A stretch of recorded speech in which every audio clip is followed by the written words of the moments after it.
Do, do, do, do, do, do, do, do, do. It's Friday, Falcon Friday. Now, high noon. It's noon time. In between time. Trying to get the game time. It's walk the plank week. You know what I'm saying? You know what I'm saying? What up, y'all? It's your boy OGBigsam, aka Mr. Wide, in the building. Rolling solo today on the madness. Um, the franchise is in another state. But the show must go on.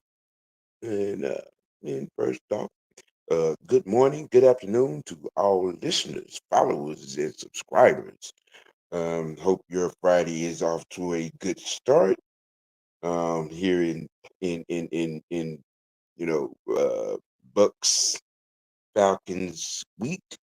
On the madness, we're gonna get into a few things, preview the game, um, talk about the conference in itself. T1000 back in the fold, and I have some thoughts on a particular conversation that the NFL website put out, and that I take umbrage with, and it probably won't surprise many people, but I'm gonna discuss that as well, concerning Mount Rushmores for each team. That's just some of the things, some of the things, and some of the things. And we are week 8, Bucks Falcons 2, high pressure situation, high pressure game. The question would be who's the pressure on, Bucks or Falcons? You could say both. Some people are gonna say Falcons. Um, you know, some gonna say the Bucks. Some could probably say both. Honestly, in its essence, I would say that all the pressure is on the Bucks, because you lose this game, you really fall 2 games behind with, what I'm saying, some very difficult games coming on top of your personnel health situation, which is very, very, very great. Um, y- you know, we're gonna find out a lot about Todd Bowles. Um, some people would say that we're gonna find out a lot about Raheem Morris, but I think we already have done that. And I touch on that in a little bit, but um, we're gonna find out because you are down 45 to 50% of your um offensive production for the rest of the season. You have substantial, what I'm saying, running backs that, what I'm saying, can hold up the run game. But, we're trying to, you're talking about trying to, what I'm saying, reestablish, you know, um, 250 yards of, what I'm saying, in receptions between these two guys on average, what I'm saying, per game, in a touchdown or two. Um, you're losing that plus for the rest of the season. So we're gonna find out just what type of bag, what kind of adverse comeback that what I'm saying is within Todd Balls, which is and in turn, which is has he been able to instill in the what I'm saying, in the team this week. You know, 'Cause you lose guys in the fashion that the Bucks lost Godwin and Evans. Um, it is a severe mental toll. So, it is not nothing that, I'm sitting here, hooplying it about, because you never want to see, what I'm saying, guys in their profession, what I'm saying, take a L like that, what I'm saying, from a physical standpoint. You know what I mean? So, what I'm saying, prayers up, shout out to both those gentlemen, consummate professionals, what I'm saying, and hope they're able to come back from these injuries. You know what I mean? And that's just from a respect factor, you know, as well. What up, Southside? Hey, Christy. How you doing? Yep, yep, yep, yep. It's walk the plank week. It's walk the plank week. Yeah, yeah. Um, let's see. We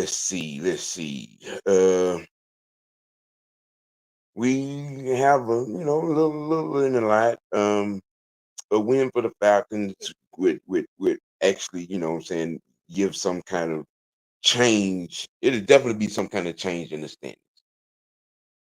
In the NFC. Um, whether we stay in the spot or we move up and re reaffirm, what I'm saying, our standing, and regain the ground. Um, yeah, it's a, like I said to start with, it's a high pressure situation, this game. Um, and you know, unlike most of this fan base walking through this week, I'm really, not, you know, just stuck into, a mindset of, hell, this is, a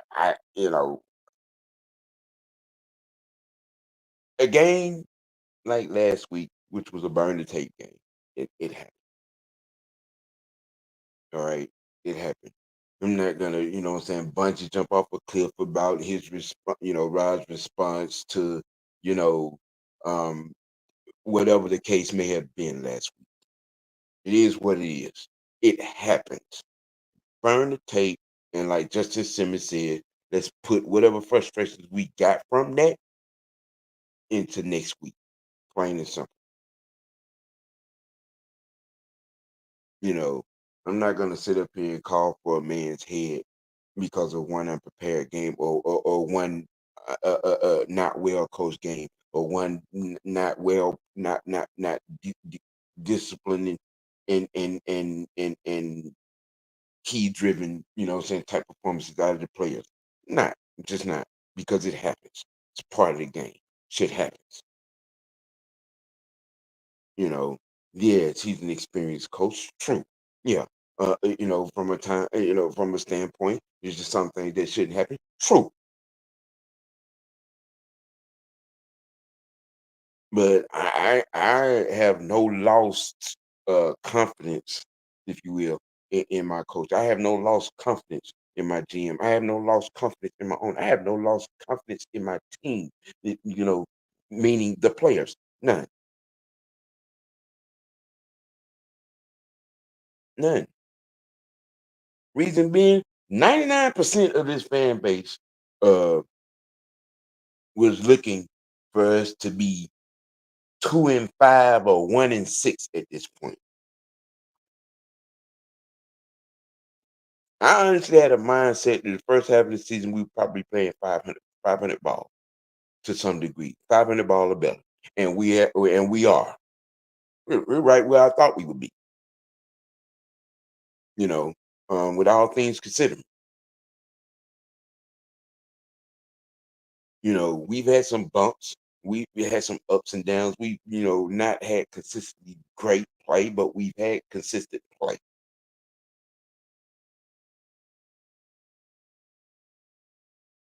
You know, so I mean, hey. I'm just, what I'm saying, looking at the guys, coming through the week, and guys, having interviews and press conferences and thing, and I'm looking at the team mindset and understanding, what I'm saying, as any professional that takes their craft seriously would be pissed off and anxious to, what I'm saying, move forward with the next game. You know what I'm saying? Anxious and high tense, what I'm saying, during the week in practice trying to get to the next game. You know what I'm saying? To erase a bad performance. And I'm more confident, in my team of them being pissed off, and my mindset about the team would probably be the same if they wasn't displaying it. But hearing Grady, hearing Simmons, you know, hearing, what I'm saying, hearing Ed, hearing Ellis, hearing Troy. They all have the same tone. They all have the same thought. They all have the same voice. You know, and I'm good with that. You know, with the team mindset going forward. I expect it to be, a physical, aggressive, high pressure, high intensity, game from our guys. You know what I'm saying? You know what I'm saying? And they come out and do what they're gonna do. Every man up, not next, but every man up. You know what I mean? That's how I'm feeling about this week. Um, now, we're and in all of that, by any means, again, like I've been saying, what I'm saying, from last week to this week, over that, with last 3 weeks, I am by no means dismissing or overlooking or what I'm saying, the defensive reality that we have. I am understanding it, you know, um, to the degree of knowing that we had missing body parts, um, a past defense perspective, what I'm saying, or in heavyweight and X factor, you know, being able to do multifaceted team type, what I'm saying, not being on the field, you know, um, but hey, with T1000. What I'm saying? Back, I think the defense will be better.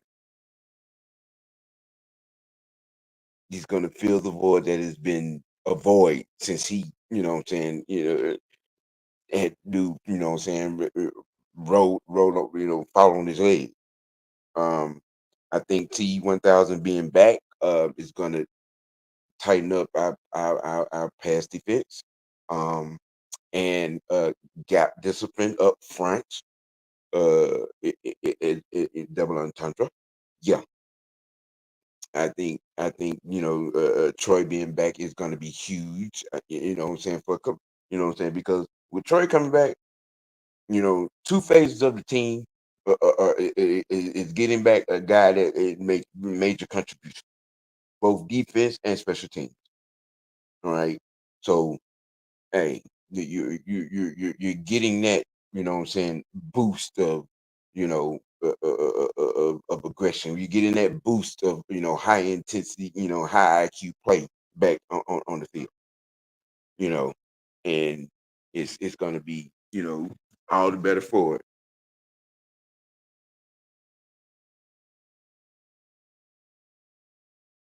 you know. So it's we're in a great position, I believe, standing, with all of everything, what I'm saying, going on. And all respect, what I'm saying, given to the opponent and all everything they're going through. But with it being walk the plank week, we got to have you. We got to put y'all out your misery. You got to get this L, be done with y'all, and you know what I'm saying, move on to the next uh uh move on to the next mission, the next portion of, what I'm saying, the season going forward. Um, you know, so that's pretty much, how it could be summarized, you know. But we I also just advise we just cannot be prisoners of the moment. You know what I'm saying? Something happened, it happens. We have to understand what happened, learn from it, and move forward. Not sit there or move back because of it. You know what I'm saying? Not retract our thought process or just deep dive off into a negative highway. But, you know, that's just my thought process of it. You know, um, we're coming in with all phases of this team, you know, has has to show up with all phases of this team on the field. You know what I'm saying? Has to be ready. You know what I'm saying? Stand on business, 10 toes down. You know what I'm saying? And do each one of them doing their jobs. You know, that's just that's just what would seem to be and actually is the keys to victory. Do your job. You run the ball, you run the ball. You blocking for the run, you do that. You blocking for the pass, you do that. You know what I'm saying? Quarterbacking, you know what I'm saying? You get the ball where it needs to get to, and be decisive with it. If you're on defense, you know, understand and key on your gap. You know what I'm saying? And key on what you're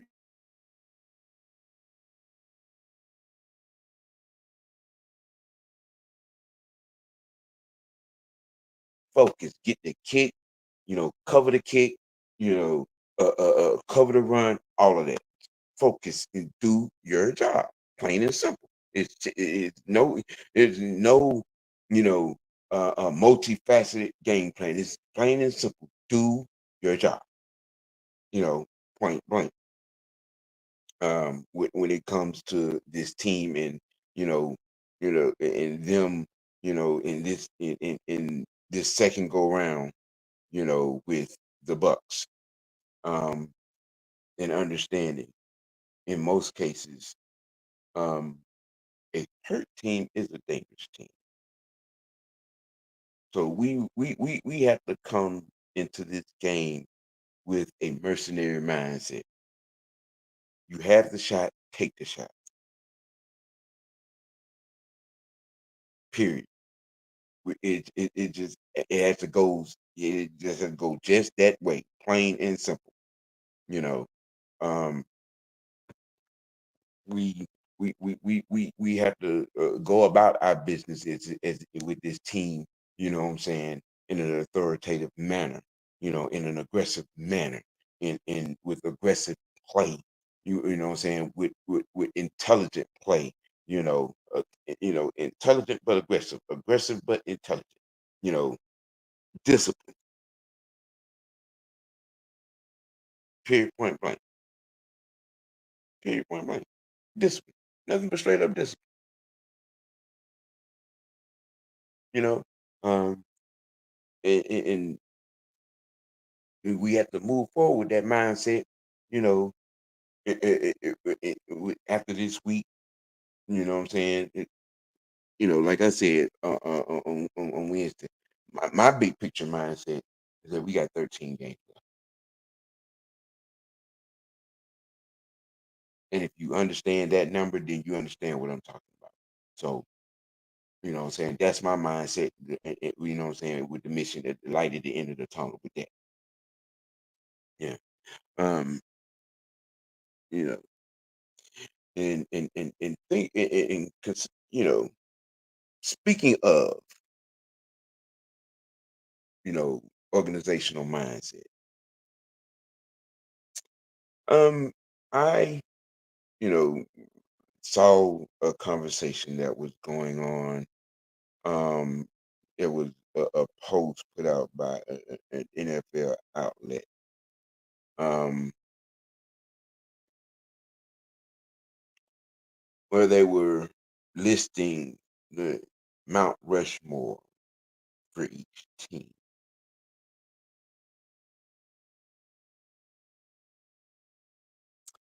I know it's not going to ever end. I know it's not going to ever change. People believe what they want to believe. People fabricate or exaggerate what they believe as to be great. So much so that they believe it. Um, I have no reason to come up with that would make sense to me in trying to explain why Michael Vick deserved to be on the Mount Rushmore of Atlanta Falcons. None.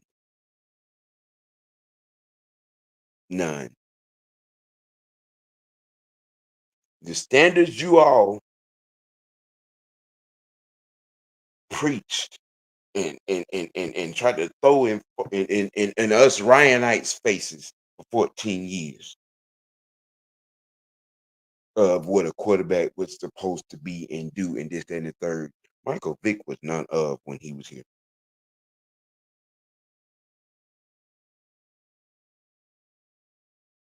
And that overtime run against Minnesota does not quantify a Mount Rushmore or jersey number retiring. It doesn't.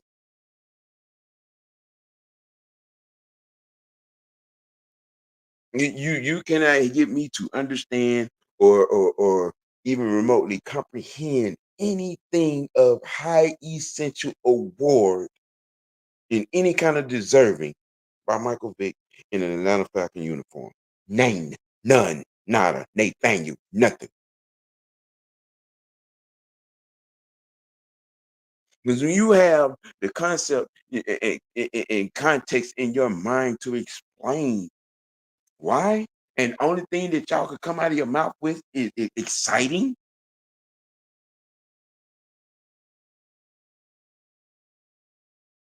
You know what I'm saying? When he got on the big stage against Philadelphia in the NFC Championship game, made Brian Dawkins look like he was wearing a Falcon uniform. But yet y'all keep putting him on this pedestal, putting him on this throne where there is no kingdom of any kind of right, of any kind of legacy that would goddamn warrant Michael Vick being Mount Rushmore of any fucking thing.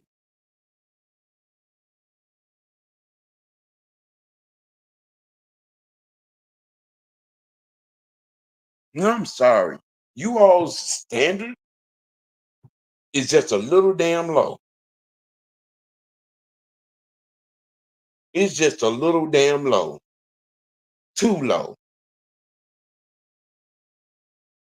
When you don't put such guys as Jesse Tuggle, Claude Humphrey, Jeff Van Note, Mike Ken, you know, uh, uh, uh, uh, those names that should be up there in that spot.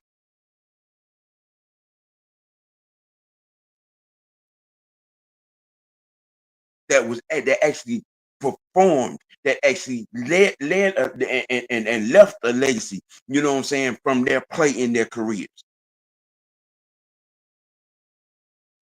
The word exciting explains nothing good to me from results. I mean, because that's what you all used to say, for 14 years. Oh, well, he didn't get no Super Bowl. It is his fault. He ain't. Michael Vick got paid $100 million for what here? Doing a bad Barry Sanders impression at quarterback?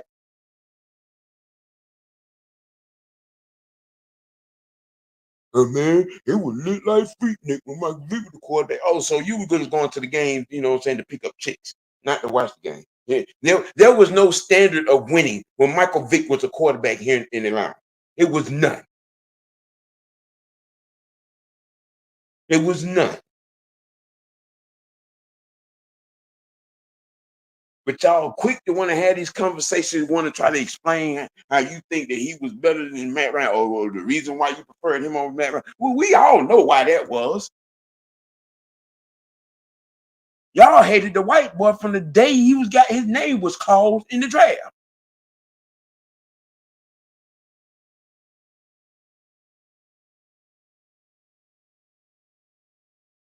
I mean, if you can go and pull up the numbers of Vic's career against the division,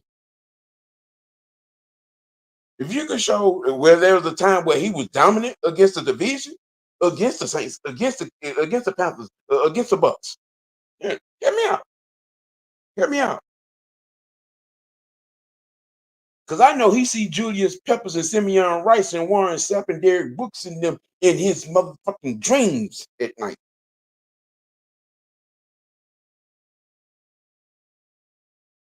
But we're really up here co-signing a myth of him deserving of jersey retirement, ring of honor. Mount Rushmore. No, because he did nothing of of any kind of design in his career here. He did nothing that warranted any kind of admiration of such on that level.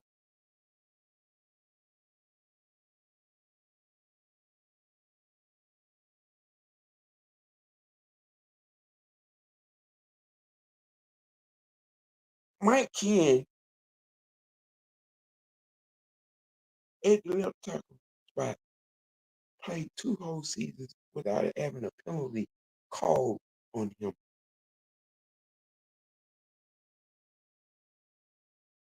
Jeff Van Note was ranked right up there with Mike Webster, you know what I'm saying? God rest his soul, the both of them, you know what I'm saying, for the Pittsburgh Steelers at the center spot in his time, you know what I'm saying, for the Atlanta Falcons. Carl Humphrey, another one. The Hammer, another one.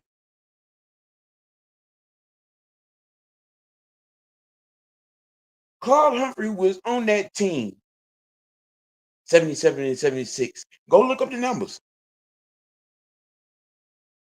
Still to this day, the greatest statistical season that they never talk about it because it's who? The Atlanta Falcons.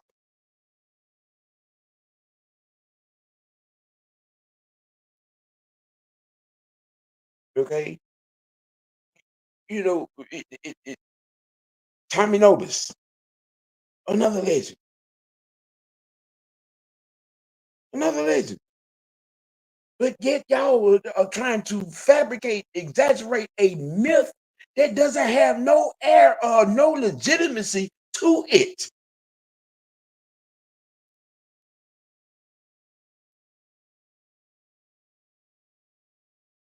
In his time here, who did he make better?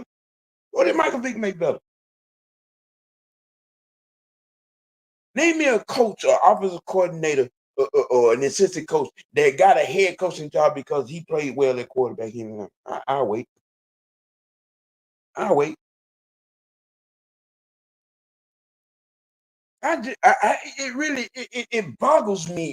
It baffles me how y'all can expend so much energy to explain something that is not explainable, to hype up something that is not hypeable.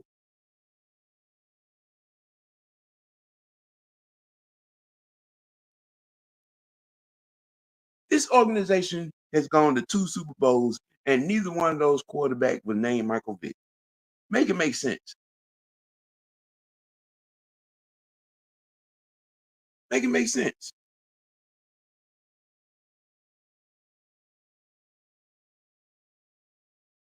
But Christy, for the same reason, and like I just said, these people trying to hype up something that is not hypeable, trying to explain something that is not explainable because it's not legit. There's video documented evidence of that will prove that does prove what I'm saying as legit. And I think it is just a disrespectful dialogue to keep trying to put this guy somewhere where he did not earn or deserves to be there.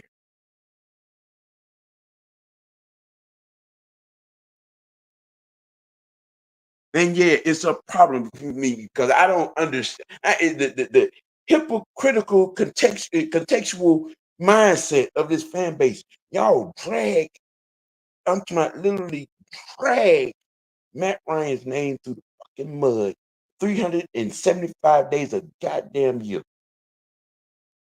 But the time you mention Michael Vick, oh, like he done won 8 Super Bowls and he brought this damn franchise to prominence, which is the biggest fabricated hype machine bullshit I've ever heard.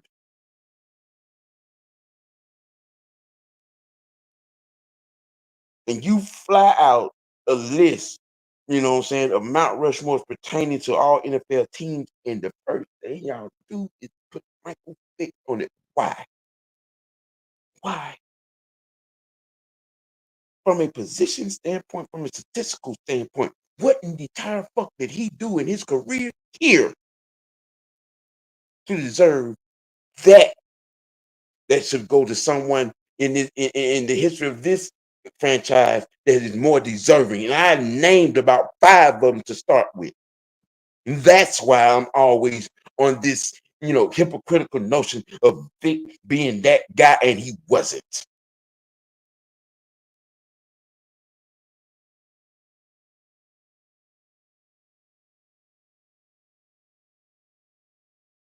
And yeah, it's not legit that this question of who would be on Mount Rushmore is simply a conversation piece, not realistic. Young lady, keep living. I've been in this fan base for 44 years. Uh, yeah, this fan base specializes in the unrealistic.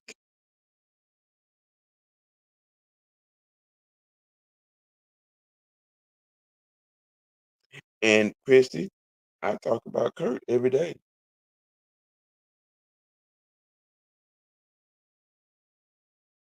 Ironically, in the same fashion, in the same mission, on the same type of conversation.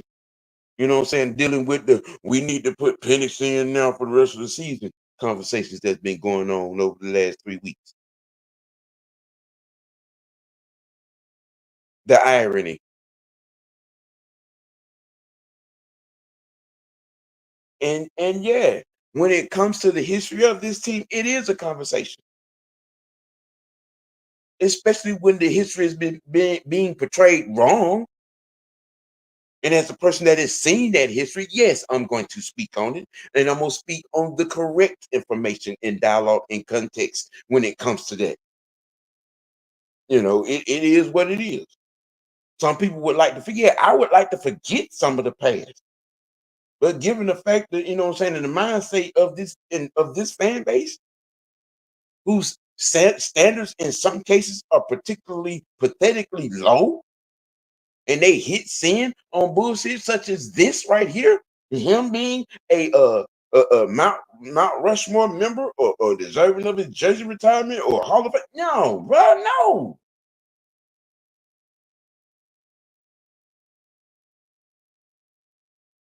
I mean, but it is what it is. People feel how they feel about it, and I feel the way I feel about it. That's why I speak on it the way I do.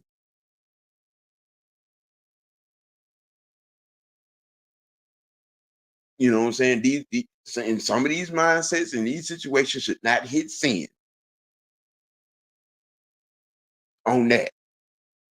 Okay, and that's just the real of that. Corey, if the Falcons win the next two games, you can punch in a ticket to the playoff. Yeah, I've been saying that. I've been saying that. You know what I'm saying, for the last couple weeks. Christy, some fans like to push y'all buttons on Mac Vic just to see her, and that may be true, and that may be true. That may be true.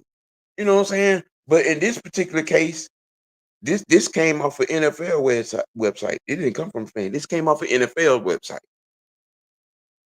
So I mean, you know what I'm saying? All of that may be true about what some of these fans or pundits may do or think, what I'm saying, to push whatever damn button. And I'm gonna give them what they asked for in total information to debunk these, bullshit narratives, especially that one.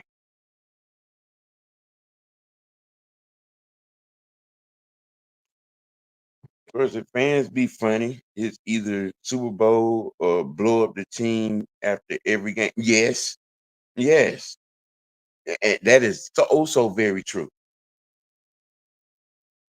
That's also very true. I mean, to be honest, Chrissy, I would love to get up every day and talk about the team as it's presently constituted. You know what I'm saying? And week to week, and talk about our starting QB1, Dirty Kirk Cousins. You know what I'm saying? Love to. I have no problem doing it, in which I do. You know what I'm saying? I've been giving Kirk much love and shine since it was announced that we were signing it. You know what I mean? While saying the majority of his fan base is, conducting a "We Want Tyler as years running back one" campaign. You know, uh, uh, uh, uh, and things as such.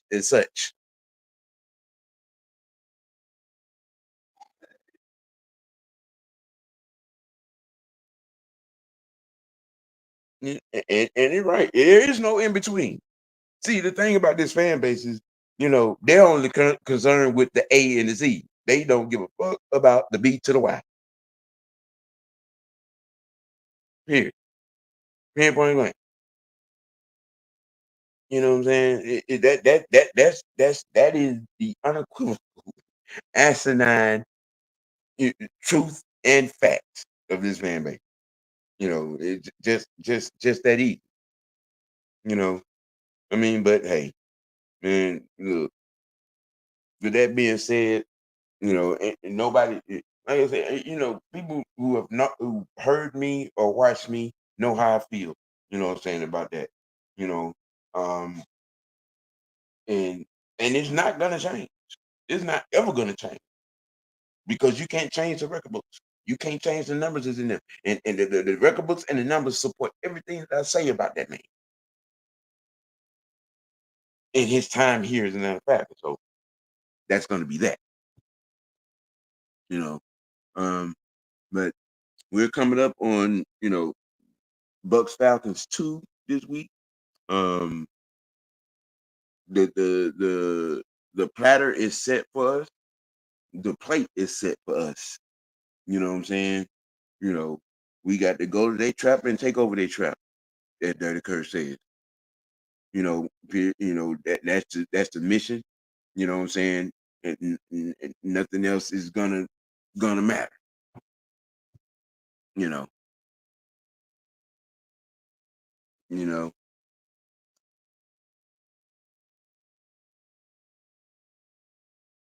And I try to keep it as authentic as possible.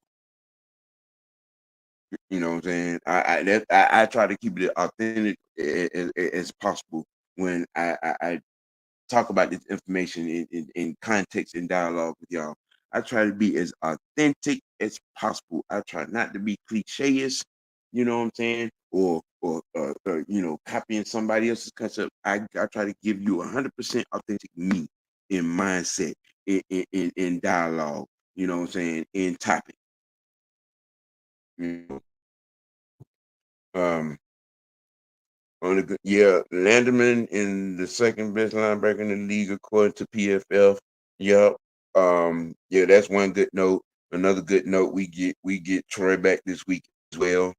Um, Algier 28th in rushing, meaning he's better than a few starters. Yeah, you can say that. You can, that's comprehensible.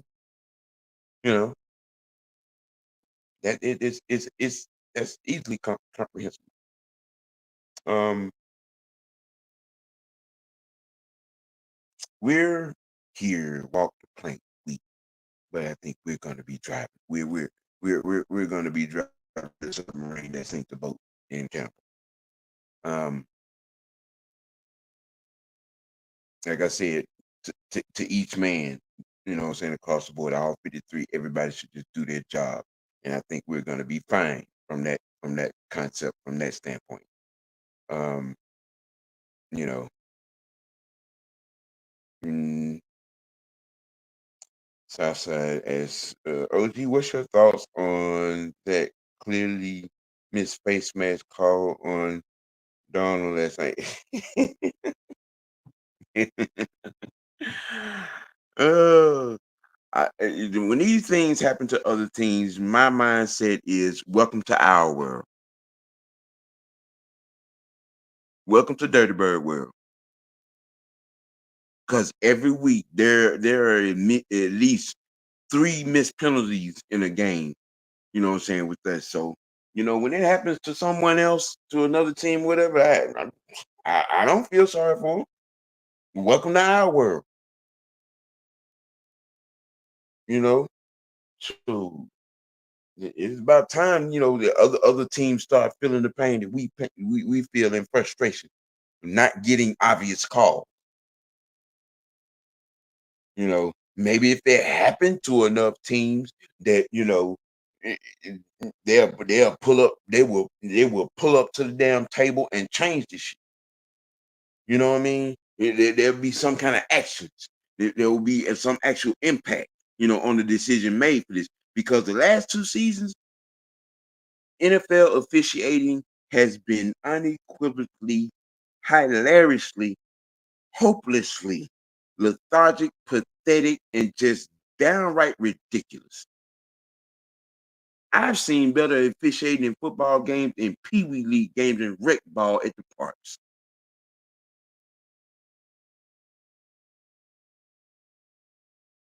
And that's saying something.